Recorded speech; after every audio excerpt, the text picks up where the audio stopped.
Hello friends, CKD stock market news channel में आप सभी का स्वागत करता हूं। यहां से मैंने 4 म्यूचुअल फंड्स की आज आपके सामने चर्चा करनी है और चारों म्यूचुअल फंड्स अलग अलग कैटेगरी से हैं और साथ ही साथ चारों म्यूचुअल फंड्स आपको एक चीज़ बताएंगे। वो चीज़ क्या है कि भाई एक पोर्टफोलियो के अंदर जब भी आप म्यूचुअल फंड का पोर्टफोलियो को तैयार करें तो किस तरीके से कैटेगरी वाइज आप डिवाइड कर सकते हैं। अल्टीमेटली क्या है, इस भारत देश के अंदर अगर हमारी 125 करोड़ की आबादी है तो भाई हर इंसान के पास उसका रिस्क लेने का नज़रिया अलग है, उसका इन्वेस्टमेंट करने का नज़रिया अलग है। किसी को एचडीएफसी पसंद आ रहा है, किसी को एक्सिस पसंद आएगा, किसी को एसबीआई पसंद आएगा, किसी को आईआईएफएल पसंद आएगा, किसी को इन्वेस्को इंडिया पसंद आएगा, किसी को मिराई एसेट पसंद आएगा, किसी को निप्पॉन इंडिया पसंद आएगा, किसी को टाटा पसंद आएगा। तो देखिए, हर म्यूचुअल फंड का बारे में बताना, हर म्यूचुअल फंड के बारे में बताना, ये मेरा पर्पस है।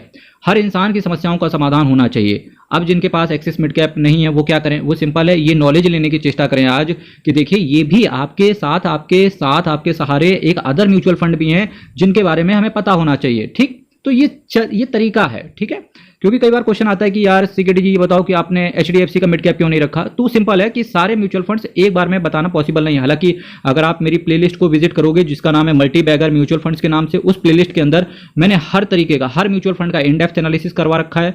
सारे मिड कैप कैटेगरी के म्यूचुअल फंड्स कौन कौन से बेहतरीन है वो भी बताता हूं, कौन से स्मॉल कैप कैटेगरी के बेहतरीन है वो भी बताता हूं।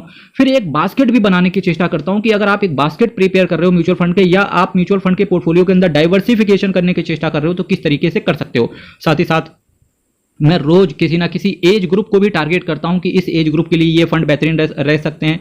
कि कभी कभी मैं ये भी टारगेट करता हूं कि जो लोग कम रिस्क लेना चाहते हैं उनके लिए कौन से म्यूचुअल फंड ठीक हो सकते हैं, जो लोग मीडियम टाइप का रिस्क लेना चाहते हैं उनके लिए कौन सा बेस्ट रहता है, जिनका एज 80 साल या 60 साल के ऊपर है वो उन्हें कहां पे इन्वेस्ट करना चाहिए। तो ये पूरा प्रोस एंड कॉन्स ये आपको तभी पता चलेगा जब आप CKD stock market news channel के साथ जुड़े रहोगे। बहुत कुछ सीखने को मिलेगा। चलिए वीडियो की शुरुआत करेंगे यहीं से। Axis mid cap fund direct plan growth की अगर मैं बात करूं तो बहुत ही बेहतरीन फंड हाउस है। 22,664 करोड़ का इसका असेट साइज भी ये दिखा रहा है। केवल आपसे 0.54% का ये एक्सपेंस रेशियो चार्ज करके चल रहे हैं, 0.22% का ये कैश होल्ड करके चल रहे हैं। प्लान आपका ग्रोथ है और हमेशा आप ग्रोथ प्लान को ही सेलेक्ट किया करें। S&P BSE 150 mid cap total return index को इन्होंने बेंचमार्क के तौर पे रखा हुआ है। 12 महीने के अंदर निकलने की चेष्टा करोगे और साथ ही साथ 10% से ज्यादा के अगर आपने यूनिट सेल कर दिए तो 1% से ज्यादा का आपसे कितना पड़ जाएगा? 1% का आपसे एग्जिट लोड चार्ज कर दिया जाएगा। देखिए, चूंकि एक मिड कैप कैटेगरी का म्यूचुअल फंड है और पिछले 10 सालों में 1 लाख रुपए को इसने 6,52,000 रुपए बना दिया है। ठीक है, क्या बोला? 1 लाख रुपए को 6,52,000 रुपए इस फंड ने इन्वेस्टर्स को बना दिया है। कई बार इन्वेस्टर से रिस्क कम लेना चाहता है तो आज की जो मेरी बकेट है वो उनके लिए है। स्मॉल कैप इस बकेट में मैंने रखा ही नहीं है, रिस्क कम कर दिया है पर रिटर्न को मैंने कॉम्प्रोमाइज नहीं किया उस हिसाब से। तो ये चीजें हैं। देखिए, आपको जरूरी नहीं है कि लार्ज कैप कैटेगरी का अगर आप म्यूचुअल फंड सेलेक्ट कर लो तो आपका पैसा केवल 10 साल में डबल ही होना है, ऐसा नहीं है।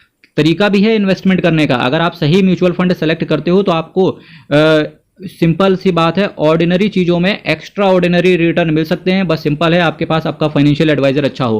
Quant large and mid cap fund direct plan growth की बात करेंगे। ये भी लार्ज और मिड कैप की कैटेगरी में एक बहुत अच्छा फंड है। 1032 करोड़ का असेट साइज है, 0.75% का एक्सपेंस रेशियो ये चार्ज करके चल रहे हैं, 12.26% का ये कैश होल्ड करके चल रहे हैं। Nifty large and mid cap 250 total return index को इन्होंने बेंचमार्क के तौर पर लिया है। 15 दिन के अंदर निकलने की चेष्टा करोगे तो 1% का आपसे एग्जिट लोड पड़ जाएगा। और देखिए, मिड कैप कैटेगरी में जहां अभी लास्ट में बात किया उसका भी 6.5 लाख के आसपास 1 लाख रुपए को बना के दिया 10 साल में। और देखिए, लार्ज और मिड कैप की कैटेगरी में ये भी एक अच्छा फंड है क्योंकि रिटर्न देखो 1 लाख रुपए को 10 सालों में 6,34,000 रुपए इसने बना के दिया। और इन्वेस्टर्स को क्या चाहिए मेरे भाई?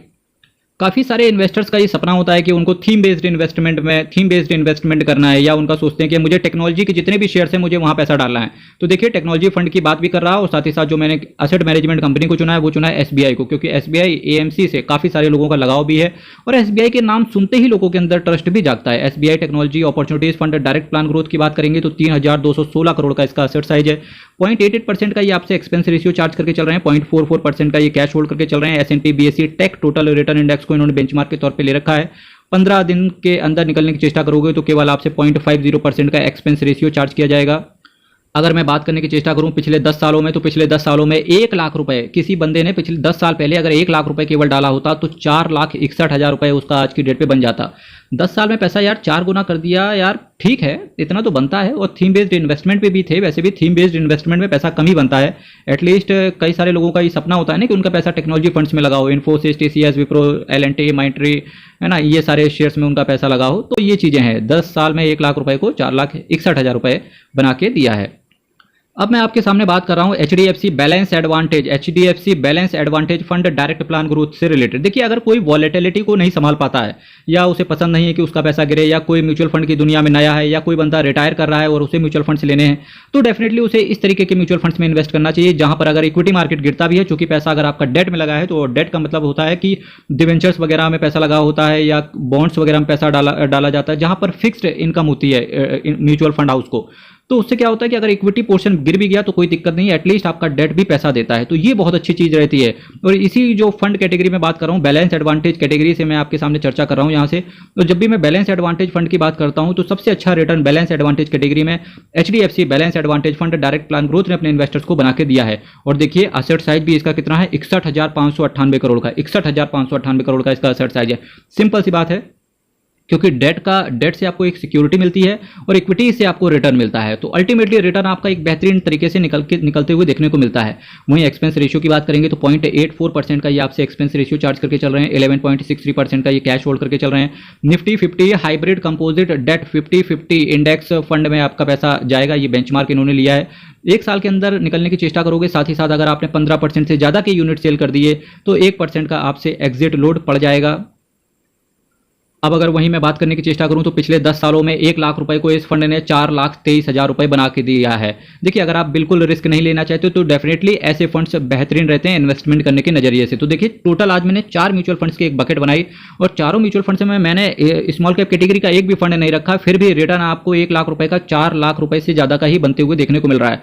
और 10 साल में पैसा 4 गुना हो जाए, इससे अच्छा इन्वेस्टर्स को क्या चाहिए। एटलीस्ट जो लोग फिक्स डिपॉजिट या रेकरिंग डिपॉजिट या पोस्ट ऑफिस की स्कीम्स हो गया या किसी और तरीके के इन्वेस्टमेंट से अगर बाहर आके इक्विटी में इन्वेस्ट करना चाहते हैं तो शुरुआत एटलीस्ट उसको इन्हीं फंड से करनी चाहिए। आपको भले ही आज रिस्क कम मिले, पर एटलीस्ट आप एक बीज अपने खानदान में डाल दो, जो बीज कल को बड़ा होकर के बहुत बड़ा पेड़ बन जाएगा। और ये बीज है इक्विटी का, और जब ये बिल्कुल पौधा बन जाएगा आगे चल के, तो इससे क्या फायदा होगा आपको कि एटलीस्ट सबको चीजें पता चलेंगी और आप इक्विटी का बेनिफिट आप भी ले पाओगे। और केवल फॉरेन इन्वेस्टर्स के भरोसे, फॉरेन इन्वेस्टर्स इंडिया के अंदर आते हैं और वही कमा के ले जा पाते हैं।